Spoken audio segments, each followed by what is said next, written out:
Recording starts. Okay, good morning, good afternoon, good evening, good night from everyone. Thank you so much for joining Agile African webinar. This is actually the 36th series that we've been doing.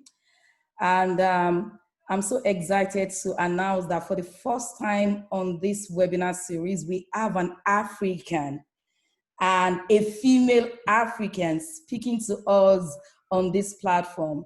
Mary, thank you so much for accepting our invitation, and thank you for giving, for the opportunity that you've given to share your knowledge, your wealth of knowledge with every one of us. Today we'll be talking about how we can achieve psychological safety at home, in our place of work, even in our community. So a little bit about Mary. Mary is an enterprise agile transformation coach. She's a SAFE program consultant and a trainer with over 30 years professional and entrepreneurial experience combined. She's passionate about people development and the mindset that comes with the agile way of working.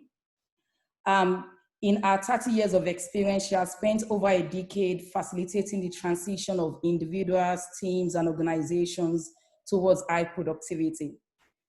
Intentionally, she has worked with FTSE 100 companies, where she's been facilitating and coaching leadership teams on business agility, specifically focusing on value and agile teams to deliver value speedily and predictably.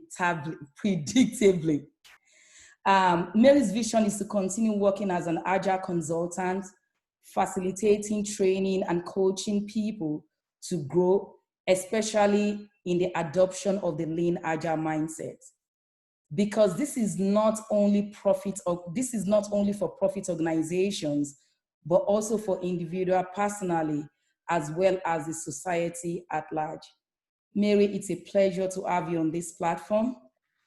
And thank you. I'm going to throw the baton to you now, and you can take over the floor. Okay, I think I can share my screen. So let me see if I can do that. Share my screen. Yes, I can share. Now, can you all see my screen?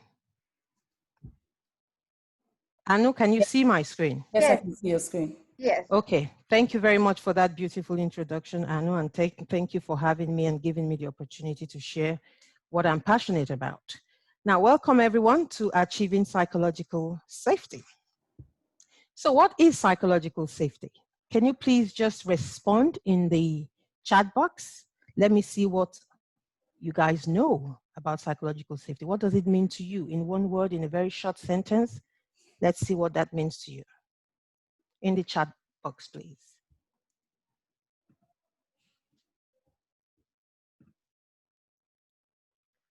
Are we typing away in the chat box? What does psychological safety mean to you? What comes to your mind when you hear the word psychological safety?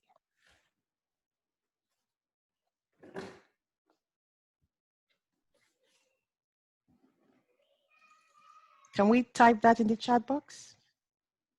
I'm just curious.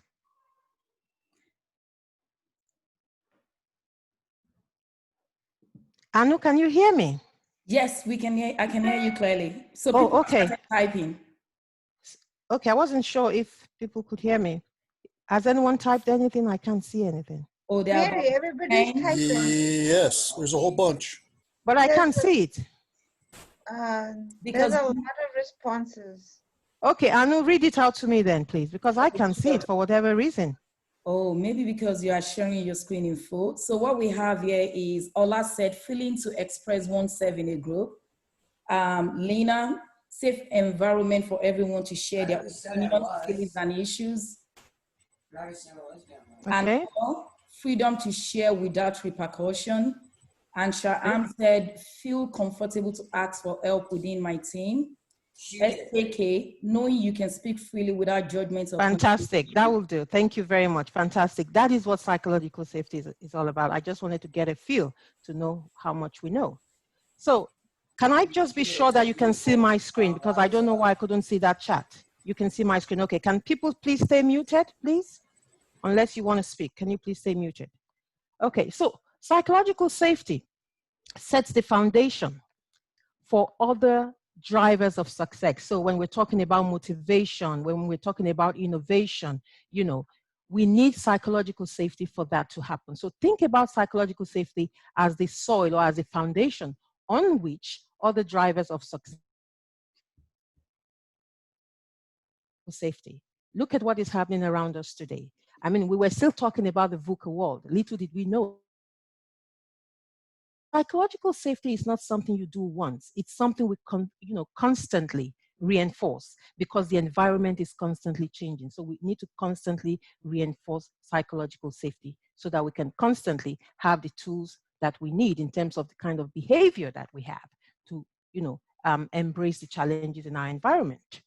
Now, Amy Edmondson is a researcher, and she coined the phrase psychological safety. She spent almost 2 decades working on this subject matter. So I want you to consider this my reference. And the book, please get the book if you can. If you are an agilist, trust me, this is something you want on your shelf, definitely. It's a great book, interesting read, and I'm going to be taking a lot of examples from it.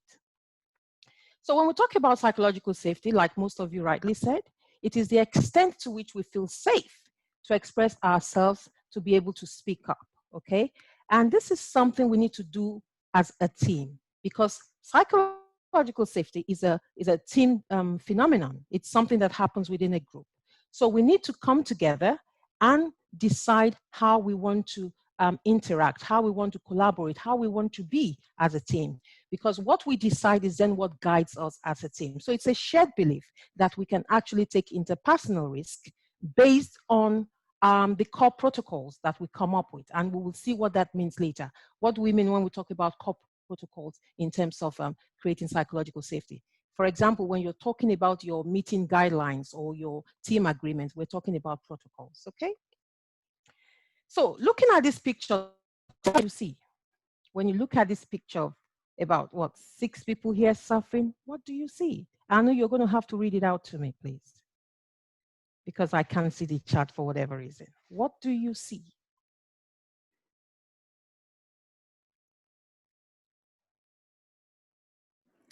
So Sham said fun, enjoyment, and adventure. And Lena said trust in each other. Okay. Yeah, Undudi said a team. Deji, supporting each other. Joseph said trust. Ade said collaboration. Fantastic. And that's exactly what crazy. Someone said crazy. Yeah. Okay, for them to be surfing, I guess. Yes, and that's exactly what we're looking for. But how can we achieve that without psychological safety is the question. So let's do a quick poll. I know this is where you launch the poll. Do you work as a member of a team? Launch the poll, and if everyone, okay? Wow, okay. Yeah. And you can end the poll now, okay? Okay. Practically, thank you very much for running that poll, Anu. As we can see, you can share the result. I can see it, so share the result with everybody. Okay, so in sharing the results, we have 96% of the people saying yes, and only one, it's going up. 92% said yes, 8% said no. Okay, so you can end the poll. So as we can see, I mean, you've made the point. Can you just end the poll so I can? Yeah, good. Okay, so as you can see, practically everybody works in a team. So if almost everybody works in a team, then we do need psychological safety, because this is a team dynamic, right? It's a team phenomenon.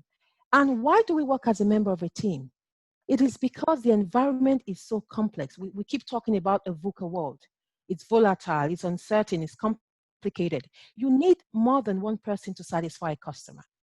Most of the time, you need more than one team to satisfy a customer, because the environment is so complex. So you need this team to do this and another team to do that, and you integrate and you're able to satisfy the customer.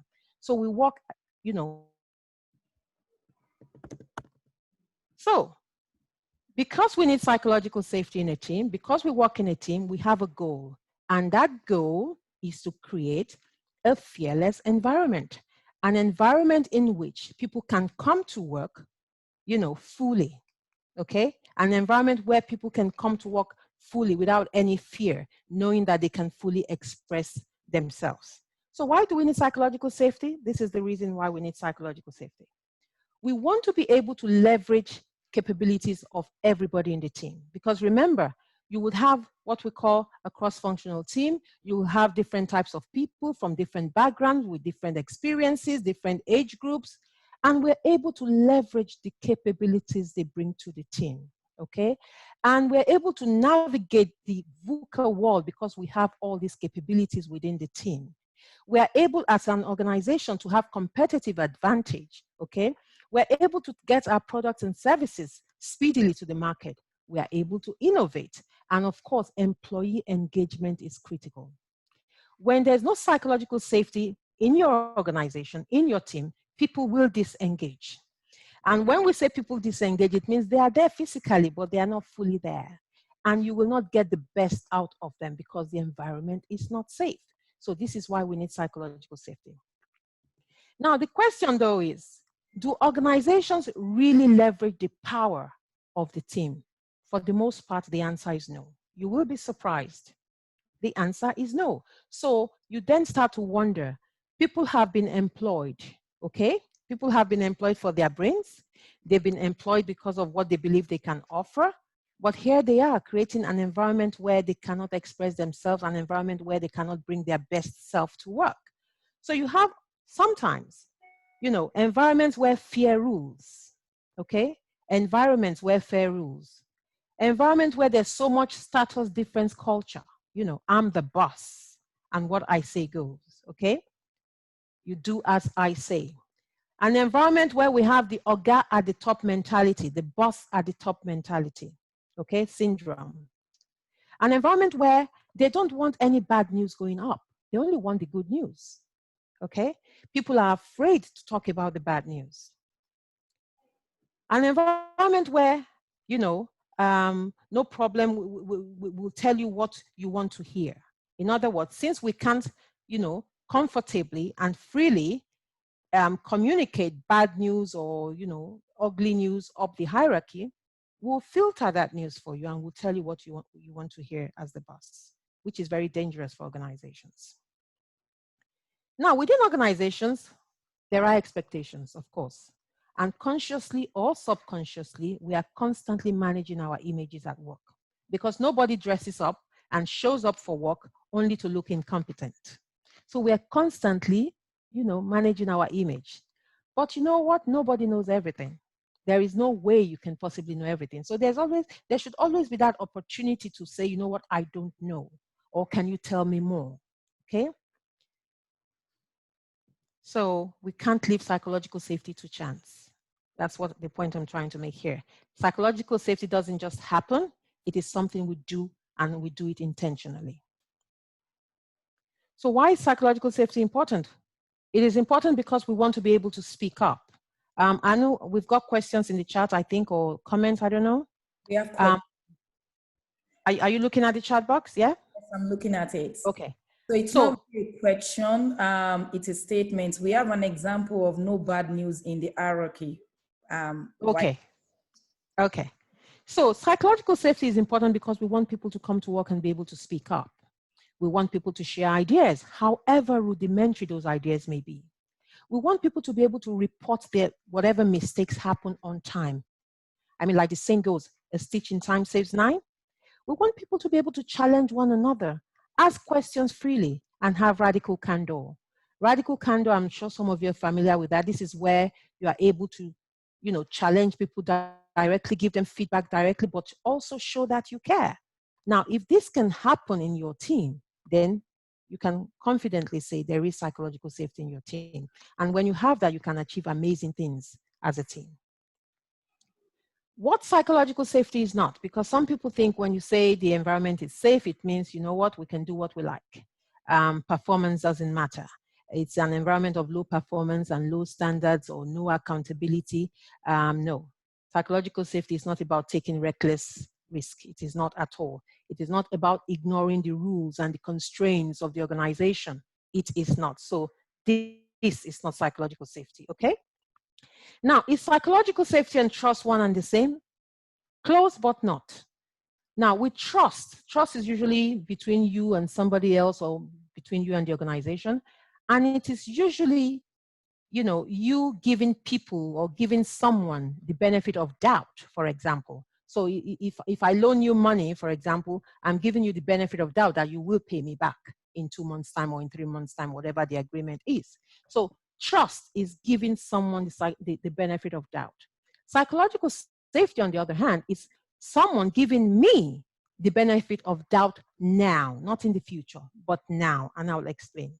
So take, for example, I'm a nurse, and I've got a doctor in front of me, and I feel the doctor may have done something wrong.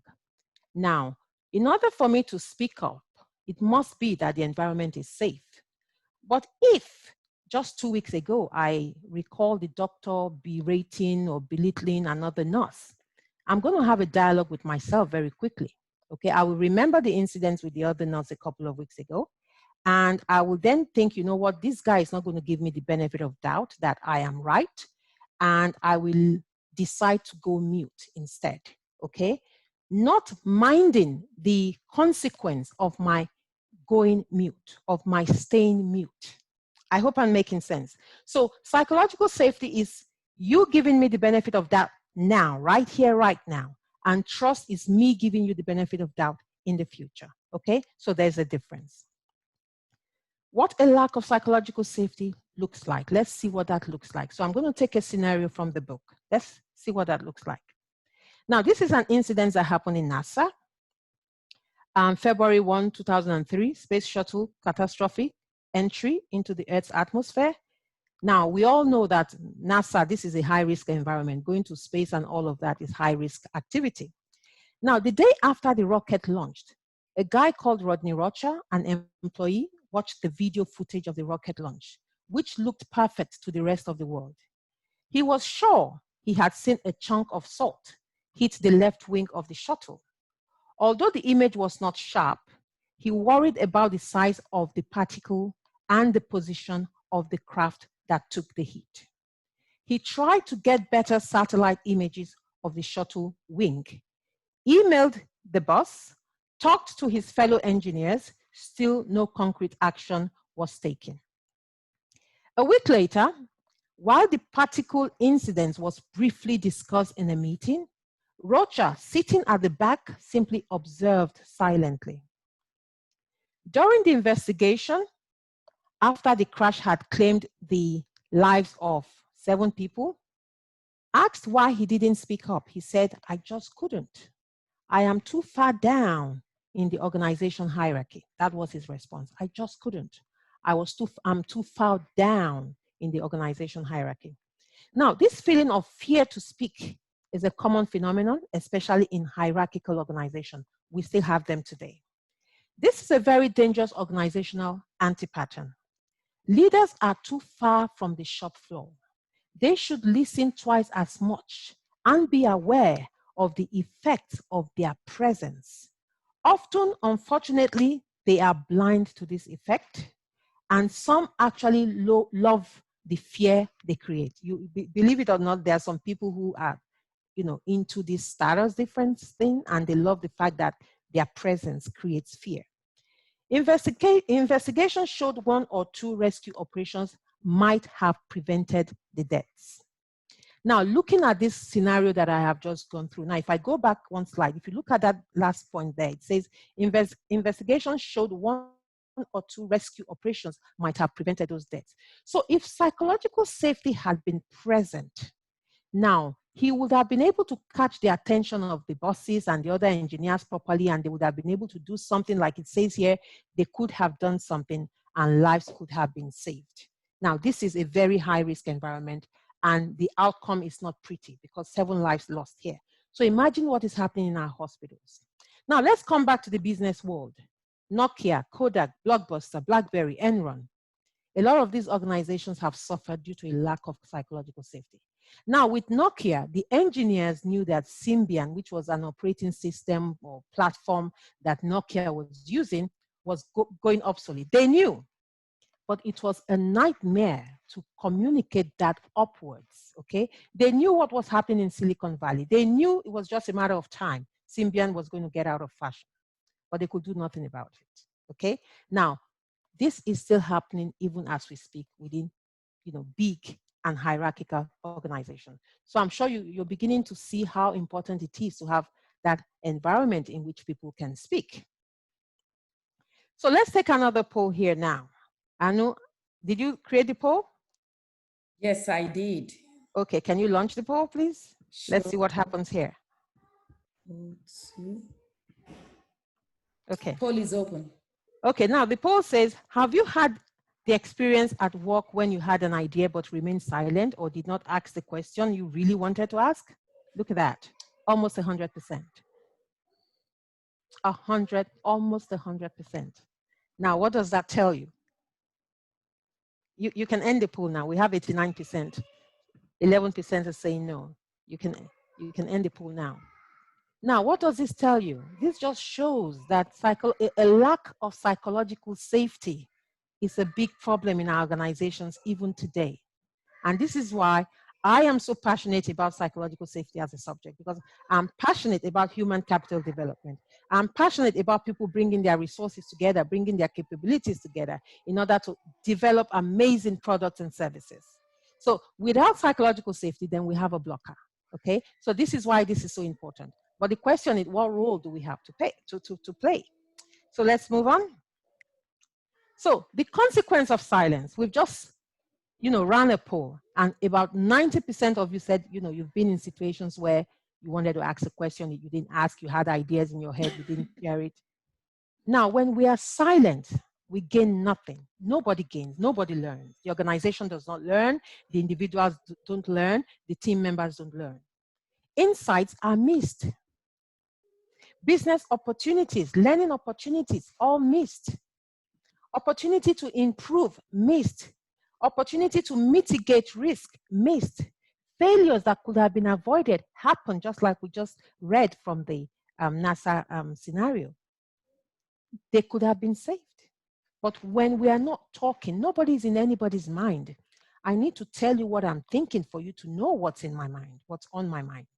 Okay? So psychological safety is so important. Now, when we look at the COVID situation that we've all been going through for a while now, when we go back a few months, this thing had apparently happened in China, and apparently they were quiet about it. Why? Reputational risk between countries, whatever you want to call it. But if they had shared that problem on time, then maybe, just maybe, more lives could have been saved. Again, psychological safety here amongst nations, I don't know what to call that, but the same effect, yeah? Okay. So who wouldn't like to work in a safe environment? Who wouldn't? I would.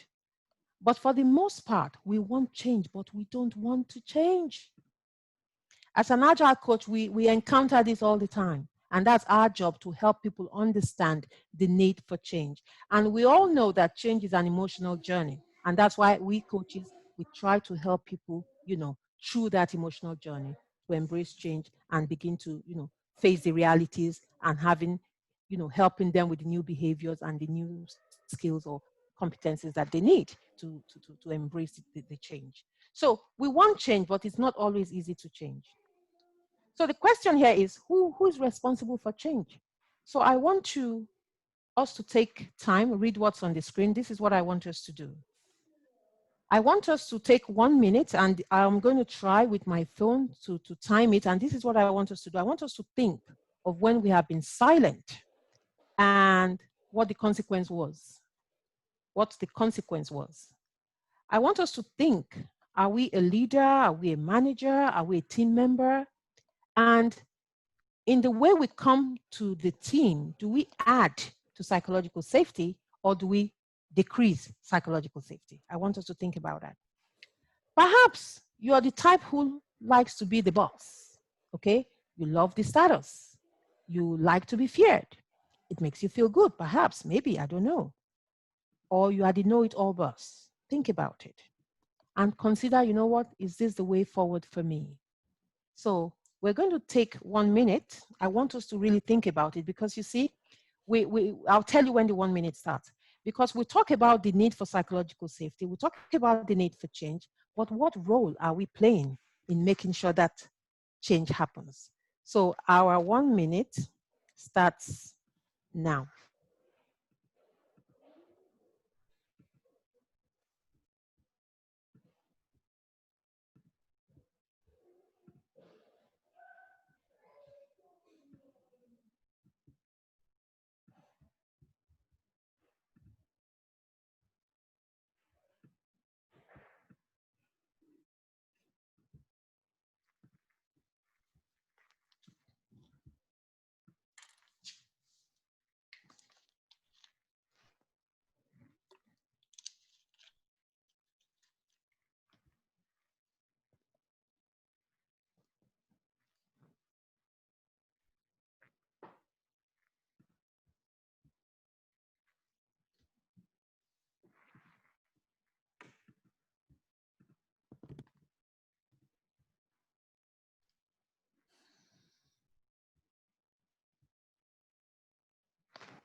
Okay, I hope that was a useful few seconds there for you.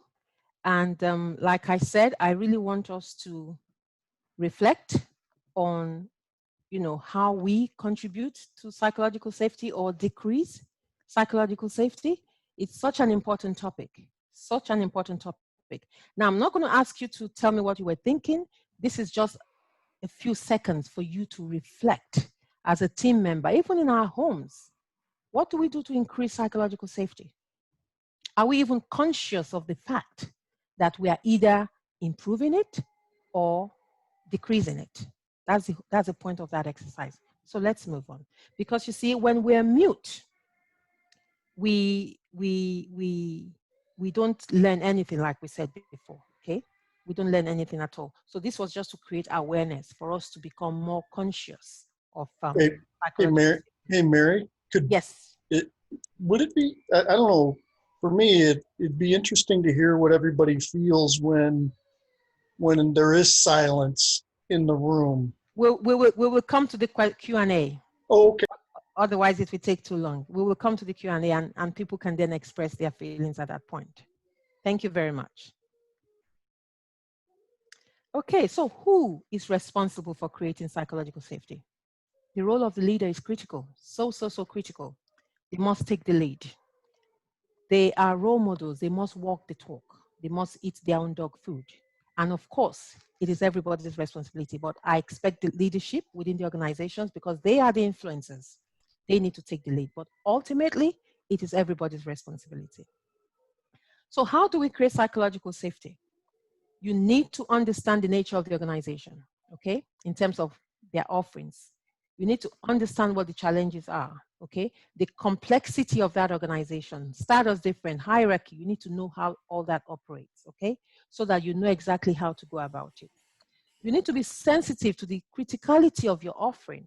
So for example, in a hospital environment, it's a life or death matter. In a food manufacturing also, it could be like, people could lose their lives if they get food poisoning. So you need to be sensitive to the offering of that organization, so you really know what psychological safety means in that context. Because the way you would go about creating psychological safety in a hospital will be different from what psychological safety means in a hairdressing salon, for example. You see, so the context of that organization, it matters. The sensitivity, the criticality of their offering, it matters. You need to be very comfortable with that. And as a leader, like I said, you take the lead. You are the influencer. So you need to set the stage and have the right communication. It is so important. Having the right communication, this is where inspiring speeches come in. This is where, as a leader, you really want to, be charismatic. That's what I'm looking for. A charismatic leader having that inspirational speech. This is where your authenticity comes in as a leader, your inclusive leadership style. This is where it comes in, because you want to talk to people and you want them to get it. You want them to connect with you. You want to remind them of their purpose, why they do what they do, okay? Because when people feel they connect into a purpose, into a higher purpose, it becomes a whole different story, a totally different story. And as a leader, this is the angle you want to come from. And part of the things you will do is to ensure you have that clear vision communicated, okay? So for example, in a hospital environment, we'll be talking about 100% patient safety, for example, because you can't afford to lose one person. One person is bad enough. I mean, during this COVID period, when you listen to the news, when they tell you 40,000, 10,000, 2,000, you will always hear the anchors tell you these are people. Behind those numbers are human beings. So one is bad enough, okay? So in a hospital environment, you're looking at 100% safety. That is the clear vision, simple, straightforward, understood. And you want to also understand the complexity of your organization, okay? Because if you understand the complexity of that organization, then you're able to communicate the need for psychological safety properly. Because then we're saying, you know what? This environment is complex. It's very complicated. We need each other. We need to ask each other questions. There's no way one person can know everything here because it's very complicated. So you need to get them to understand, the complexity of their work environment and let them know the value they add despite all that complexity in order for them to key into the agenda of creating psychological safety. Share research statistics, for example, to say because there was no safety, this is what happened. When there was safety, this is what happened. Conflicting priorities. Sometimes we have organizations with conflicting objectives, okay? And you have departments working in silos and working at cross purpose. You want to make sure you get rid of silo. And of course, you don't want a blame culture. When something goes wrong, you want to do a postmortem, but it's got to be a blameless postmortem, okay? And of course, you want to change the words, the language. You want to change the language, and we'll take a look at an example just now. And you want to do what we call a proactive inquiry through powerful questioning. You don't want to wait. You want to find out things. What's going on here? You want to. I mean, we often talk about Gemba walks. As a leader, you don't want to stay at the penthouse all the time. Come down, interact with people, ask questions. What's going on here? What do you need? What difference can I make? What do you need me to do? So that people can actually feel, your presence. And talking about new terminology, when something goes wrong, instead of saying we are investigating, because when we talk about investigating, it's like, oh my God, I'm in trouble. Okay? Instead of using the word investigation, let us say, you know what, we want to study what happened. So we start to change the language. We are not investigating, we want to study what happened. Instead of saying error, it's an accident. Okay? So the no blame culture is so critical when we do a postmortem. And it's not just enough to say, okay, we've done a postmortem, the environment is safe, people can speak. You sometimes need to actually come up with a policy, a document to say, this is formal. This is what we expect. You may even have an ombudsman, okay, to show that you're not just paying lip service to psychological safety, but that you really mean business and you're formalizing it, okay? And we talk about productive responses. When you say an environment is safe and then people say something and then the response is not quite positive, then it's as though you're just paying lip service. And it is important to know the different types of failure in order for you to know the kind of responses that is required. For example, preventable failure, maybe you need to retrain people. Complex failure, maybe you have a very complicated system and you need to improve the system. Intelligent failure, we're talking about environments where we have very volatile kind of work, technology environment where we need a lot of experimentation, which is the whole point of Agile.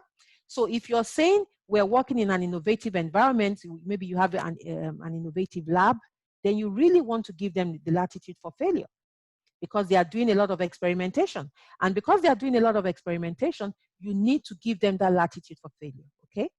Very important. Now, when you achieve all of this, then you have a team that can truly speak up.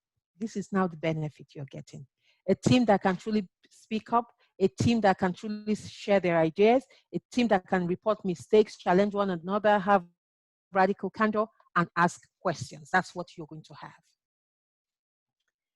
So a productive response is what really ensures that you have psychological safety, okay? So when people actually do speak up, it is extremely important that the response is totally positive. and with a clear path forward. So something goes wrong and you report it on time, for example. Okay, and I'm like, okay, so how did that happen or whatever? I'm trying to find more out of you. I'm not blaming you. Instead, I'm thinking, what next? What do we do next? I'm not angry. I'm not, belittling you. I'm instead looking for what next so that we can prevent this from happening again. A non-productive response, on the other hand, will very quickly, evaporate psychological safety. Very quickly get rid of psychological safety. So what can you do? I've talked about what a leader can do, but I've also said it's not just down to the leader. It is up to each and every one of us, because like we said, about 90% of us work in a team. So if we work in a team, it means we have a role to play to ensure there is psychological safety, okay? So one of the things you can do, when your colleague asks you for help, help gladly and be fully present. Help gladly and be fully present. Give them your full attention. In other words, active listening, okay? And how do we do active listening? You look people in the eye. You paraphrase what they say. You nod your head. You give eye contact, okay? Full attention, active listening. When you learn something new that can benefit the team or a team member, share freely. That's adding to psychological safety. Even when you disagree, just because we have an environment that is safe, doesn't mean we will always agree with one another all the time. No. But what happens if, as a team, one person does not agree, or a team of 10 people, 2 people do not agree with the decision that has been taken? Do you sabotage? Do you step back and be indifferent? Or do you disagree but commit? I mean, the mindset should be, okay, I don't quite agree with this, but I will commit and get the job done. If a colleague is quiet during a meeting, ask a curious question so that you give them the opportunity to speak up. You're in a meeting, you are aware some people are talking, some are not talking. One of the things you can do, especially if it's a junior colleague, is ask inquiring questions. Ask a question around their subject area or their area of work that can sort of add value to the meeting so that you create an opening for them to speak up. These are little things, as you can see, but the effects are far-reaching. When you do that, you are actually making the environment safer and better for all. So when you're in a work environment, I mean, one of the things we do a lot is we walk up to our colleagues to ask questions. Now, what I do when I'm in a work environment, I check you out first to see if you're in a state of flow. That's what I do. Because when we're in a state of flow, you really want to get on with it. So first, I check if you're in a state of flow. If you're in a state of flow, I'll pass, except it's very important. Except I really have to interrupt you. If it can wait, I'll let you be and try to catch you at a different time. However, if someone is walking away and you have to interrupt them, by all means, you know what to do. Excuse me, do you have a minute or two? And now the person working now needs to give their full attention or ask to reschedule. That's what you do. Otherwise, if you go, yes, I'm listening. I mean, how many times have we done that? Or how many times has that been done to us? And how do we feel when that is done to us? You're working on your computer. I'm standing by your side. I'm talking to you. You're not even making eye contact. And you're saying, yeah, go on. Yeah. I can hear you. It's not very nice.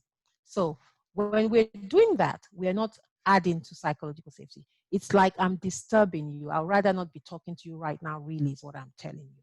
So let us try not to do that. Okay? How can we be intentional as a team about psychological safety? We've talked about the leader. We've talked about you as an individual.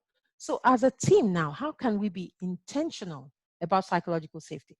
Like I said before, this isn't something that we can leave to chance. We have to be intentional about it. What are the core protocols that can help us achieve psychological safety in a team? Now, when you have a team, you must have some kind of team agreement, right? You must have some kind of team agreement. In your team agreement, depending on the nature of your work, it can be anything. Obviously, context matters here. We want to be able to show respect to one another. We want to contribute, as much as possible in the meetings equally. We want to make sure everybody has a voice. In the meeting, we want to make sure our meetings are productive. We want transparency. We want to be able to remove impediments, have an agreement on how these are done. Okay, how do we remove the impediment? Do we need the Scrum Master to do it? Do we also do it ourselves? We want all of that, but we need to have a shared understanding of how to be as a team, how to interact as a team. We need to have that shared understanding. We make commitments as a team. Like I said before, when we take a decision, sometimes everybody may not necessarily agree with that decision, but we commit nonetheless. We don't sabotage and we are not indifferent about it, okay? We commit to it, okay? If we're working in an agile environment, we all know incomplete stories are not good. That's just an example for people working in an agile environment. We don't want negative gossip. It's damaging. And when we are brainstorming, which we will do a lot, okay, as a team, when we are brainstorming, when somebody says something, remember, when you are brainstorming, it's about sharing your ideas. When somebody says something, you don't want to say yes, but. Yes, but. No. Rather, you want to build on what someone has said. And this is what we talk about non-negativity, okay? So you are intentionally using a positive language. So you are not saying, somebody says something and you go, yes, but. The moment you say yes, but, you're saying that's not a great idea. But when you say yes, and, now you're using a positive language. Now you're saying that's a good idea and we can even go further. And then you begin to build on those ideas, okay? We have a shared goal. We are curious, okay? And because we are curious, we are able to ask each other questions. And nobody feels offended, nobody feels they are being probed, because we have agreed that these are the protocols with which we're going to operate. We take ownership of things together. So we fail together, we win together, okay? And when we fail, really, it's feedback. When we fail, we do a blameless postmortem. We're thinking, okay, what has gone wrong here? We're not pointing a finger. Oh, it was Mary's fault. Oh, it was Andy's fault. No. Rather, we're saying, why did it happen? How can we prevent this from happening next time? Okay? And we intentionally check for clarity. We seek clarity by questioning each other. Okay? And this is where radical candor also comes in. We are able to directly challenge one another, but to also show that we really care for one another and we care for the work. We care about the work. We care about the quality of our work. We care about the quality of our interactions, and we care about the quality of the products and services that we deliver, okay? So when it feels more awkward to remain silent than to offer your thoughts, then you are really on your way to achieving psychological safety. You are achieving psychological safety, and of course, you know it's not a one shot. It is something we constantly, work at. So when it feels more awkward to remain silent than to offer your thoughts, then you're good, okay? And at a time like this, I think it's also quite important to talk about diversity and inclusion. It is easy to achieve diversity. So for example, maybe an organization needs to employ, 30% or 15% BAME. That's easy to do. They can show the figures, they can show, their recruitment data and say, oh yes, we employ 30% minorities. But within the organization, are they included in the decision-making process? So you can achieve diversity and not achieve inclusion. I hope you get it. You can achieve diversity, but not achieve inclusion. So in order for you to achieve inclusion, you need psychological safety.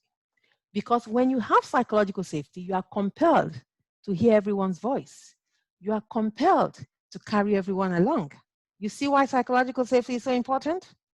It sets, like I said at the beginning, it sets the foundation for everything else in order for us to succeed as an organization. We did the team protocols. I was going to do the meeting protocols, but I can see we only have 15 minutes left and I want to take the questions, but you get the idea. So I'm going to pass on this one. What I wanted us to do before, if we had enough time, was to collectively come up with a meeting protocol.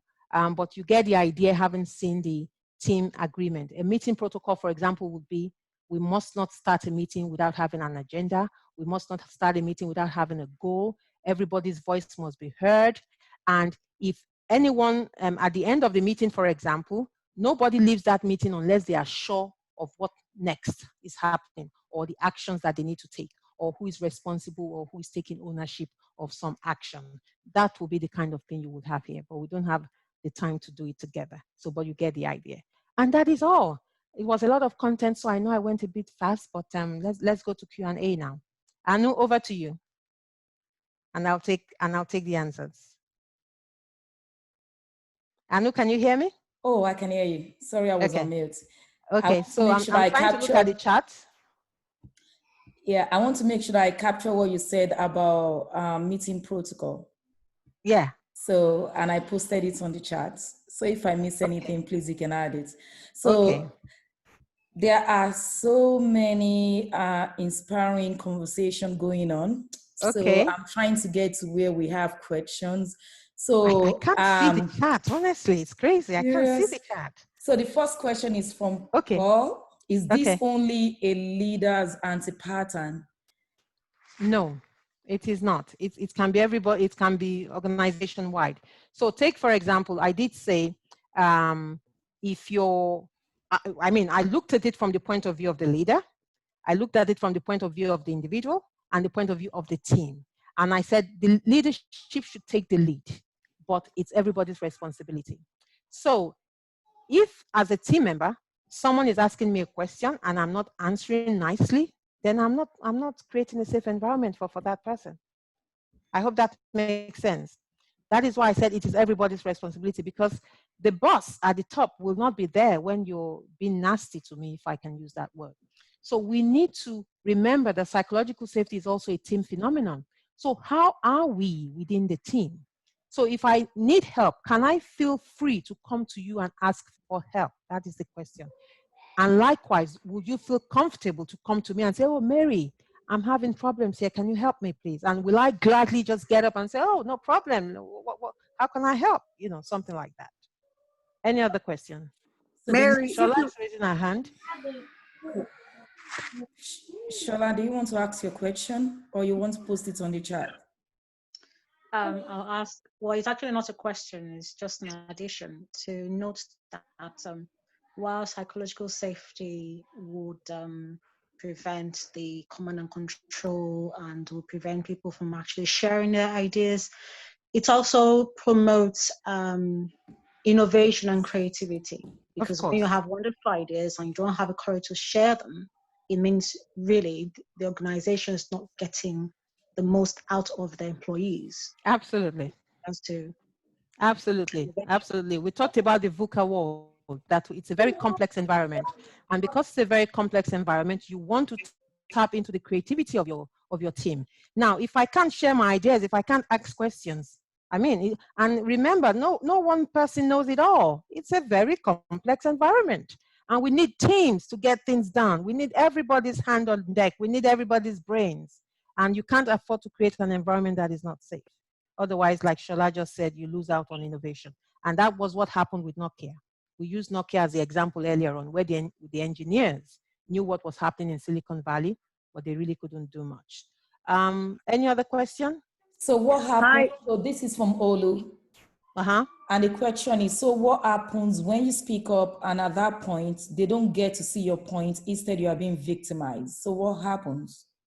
Well, if you are being victimized, then the environment is not safe, okay? And this is where leadership comes in, if this is what you want to achieve, okay? If you want an environment of psychological safety, then you need to question that.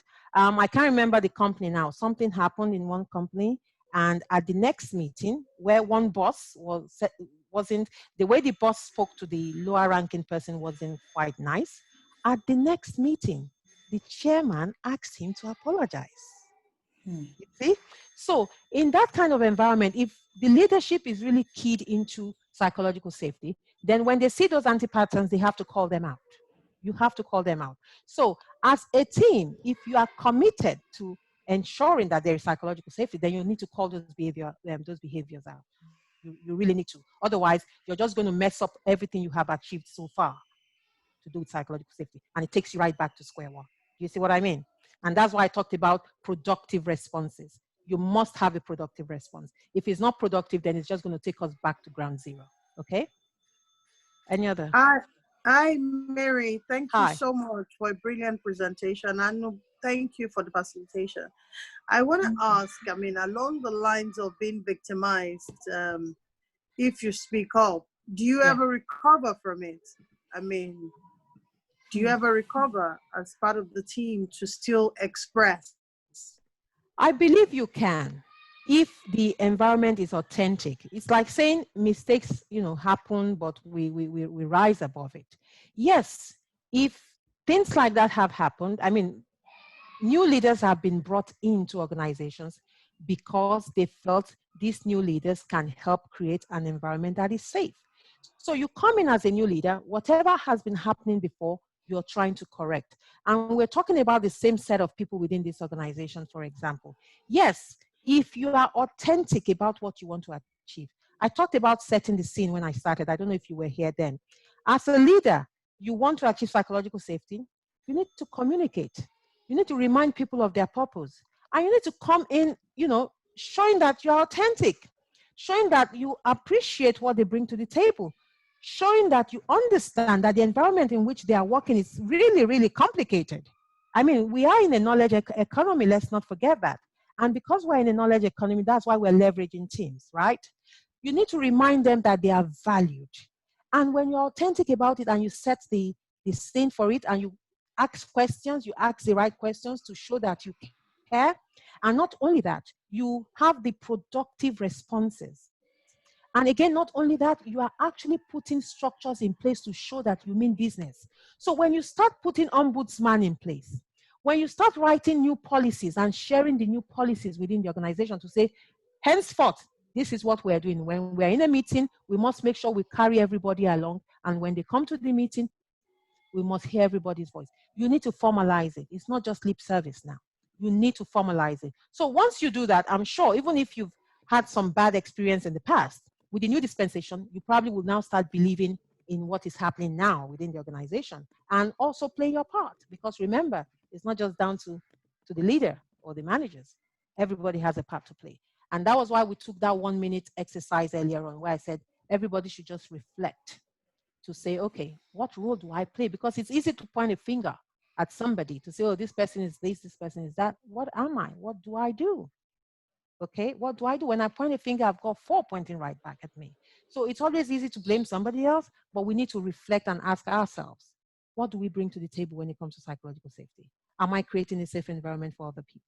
Okay, any other questions? So there are 3 more questions. There's one from Ian. I hope that answered your question, Mercy. Thank you so much. Appreciate it. So there are 3 more questions in the group chat. One from Ian. How do we use empathy to shape psychological safety? Empathy, that's a great question. Empathy simply means I need to walk a mile in your shoes, right? So if you empathize with people, first of all, it means you're even aware of their emotions, okay? This is where emotional intelligence comes in. You are aware of their emotions, and you are also aware of your emotions. And because you are aware of their emotions, you are then able to do the right things because the context will be different. When we talk about empathy, it could be empathy in any context.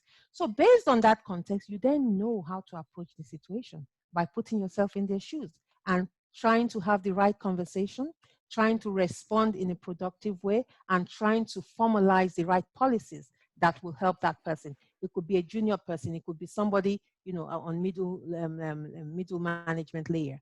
Empathy is so important. Otherwise, we may not, respond the right way in terms of the emotions that is required. Ian, I hope that answers your question. I can see you, Mary. Hi.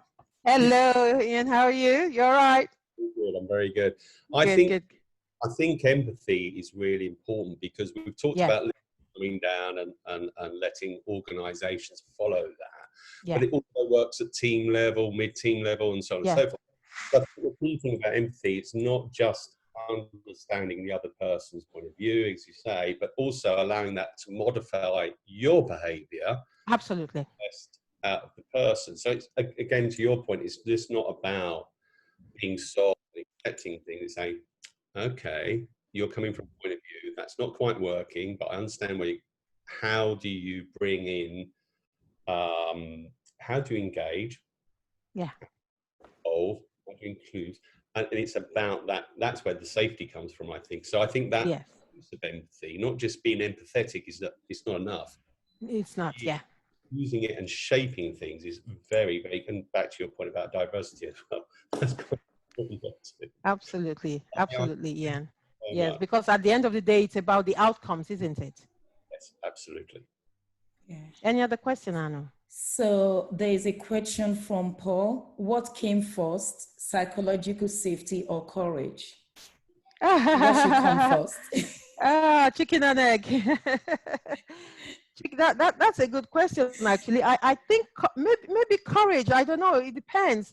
If you have the courage to speak up and you are shut down, you know, that can happen. Where you had the courage, you spoke up, you took your chances. It could be that your life is at stake. For example, there was a time when KLM got involved in an accident where about 590 people died. It was a case of status difference between a senior pilot and a junior pilot, and everybody died. And the junior pilot was sure that the the controllers hadn't given the go-ahead, but the senior pilot went ahead anyway. And the junior pilot said, "You have not been given the go-ahead." And the senior pilot said, "I know." But he kept moving. I mean, at this point, my life is involved. My life is at stake. I'm going to have the courage and I'm going to yell, as a Nigerian especially. I am going to yell, "Mr. Pilot, what do you think you're doing?" You know? But he thought, okay, he must know what he's doing. I didn't hear the you know, the command that we should go, but he must know what he's doing. But hey, courage, psychological safety, chicken and egg situation, but then again, it depends. Yeah? Yeah, thank you, Mary, That's the best way I can answer that. Yeah, thank you, Mary, for answering that question. So we Any have other one? another one from Tayo. How can an individual contribute? How can an individual contribution introduce psychological safety into an organization? Okay, there's a lot we can do, and I've shared some very simple, you know, examples. Of course, there's a lot you can do to achieve psychological safety. First and foremost, in a team, especially when we work agile, even if we're not working agile, we're supposed to share knowledge, take time to teach people, okay? Listen to people. Someone is talking to you, give them full attention. Full attention. Look into people's eyes. These are very simple things.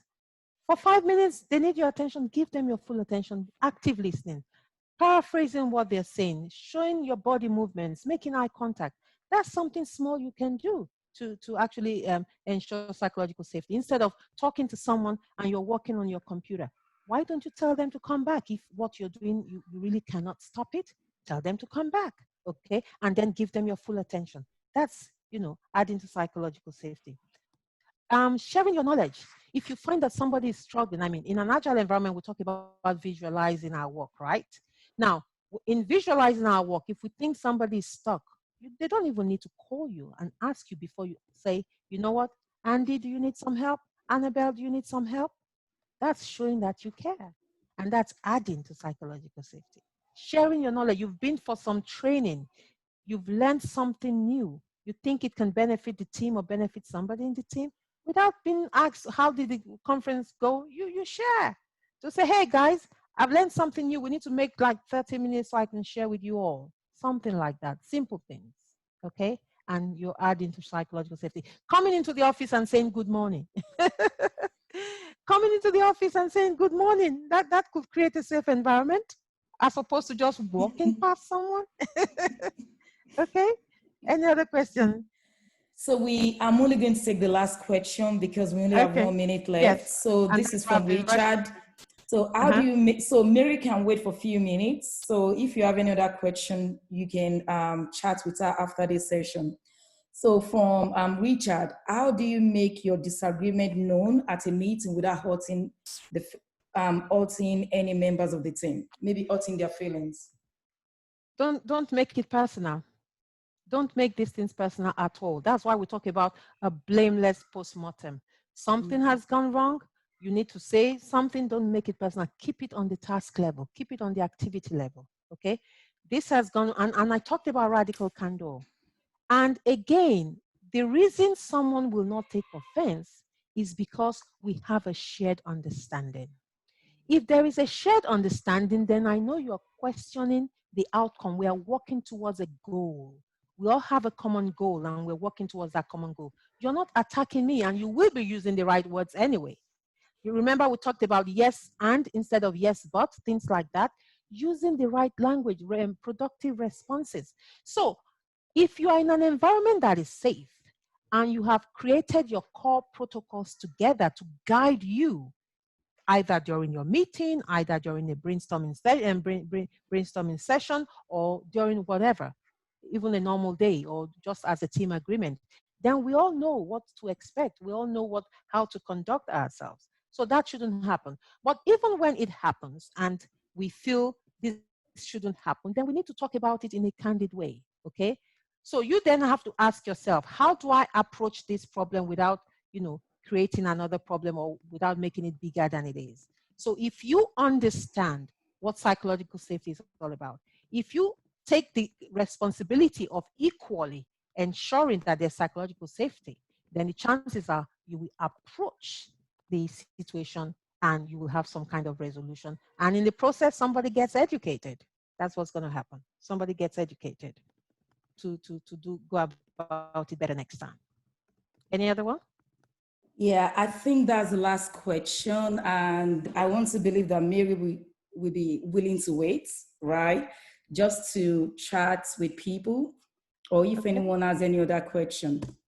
So I want to make sure that we are on top of time, and people have things to do, and it's evening and night for some people. So I would like to say thank you to everyone for joining from every part of the world. It's a great privilege to see different faces. I can only see one color. So thank you everybody for joining.